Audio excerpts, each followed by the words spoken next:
রাসূল সাল্লাল্লাহু আলাইহি ওয়াসাল্লাম বলছেন, পৃথিবীর মানুষ শুনে রেখো, ওই সব গুণের মহিলাদেরকে গ্রহণ করো, এক, স্বামীর সাথে প্রেম বিনিময়ে ভালোবাসা রাখে যে, দুই, বেশি বেশি সন্তান দিতে পারে যে, তিন, স্বামীর সাথে বেদনায় সমস্যায় সমব্যথী যে, চার, বিপদ আপদে স্বামীকে পরামর্শ, সুপরামর্শ, সান্ত্বনা দিতে পারে যে।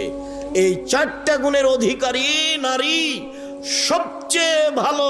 এক মিনিট, আয়েশা রাদিয়াল্লাহু, খাদিজা রাদিয়াল্লাহু তাআলা আনহা এসে বলছেন হঠাৎ করে, তার মানে ওই যে গারে হিরাই তাসবিহ তাহলিল করছিলেন, গারে হিরাই পাহাড়ের উপরে, হঠাৎ করে জিবরাইল এসে চেপে ধরে বলছেন পড়েন।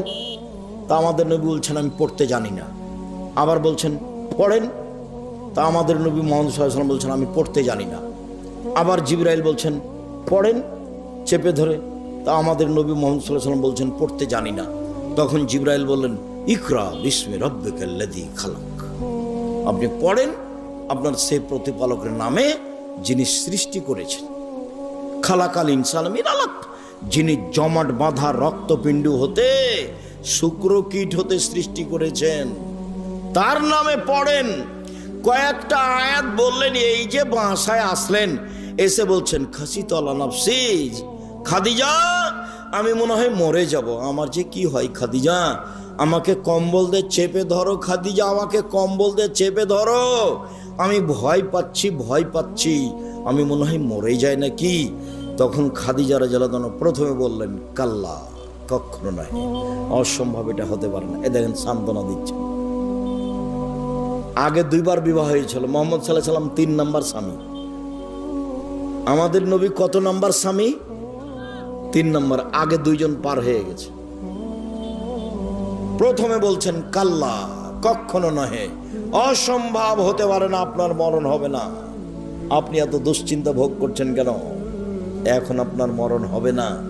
ওয়াল্লাহি আল্লাহর কসম, ওয়াল্লাহি আল্লাহর কসম, ওয়াল্লাহি আল্লাহর কসম, লা ইউযিক আল্লাহ, আল্লাহ আপনাকে অপমান করবেন না। 2 নম্বর সান্ত্বনা, আল্লাহ আপনাকে অপমান করবেন না। কেন?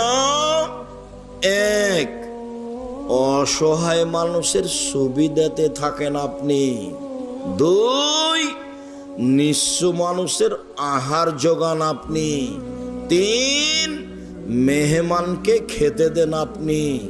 4, আত্মীয়র সম্পর্ক বজায় রাখেন আপনি।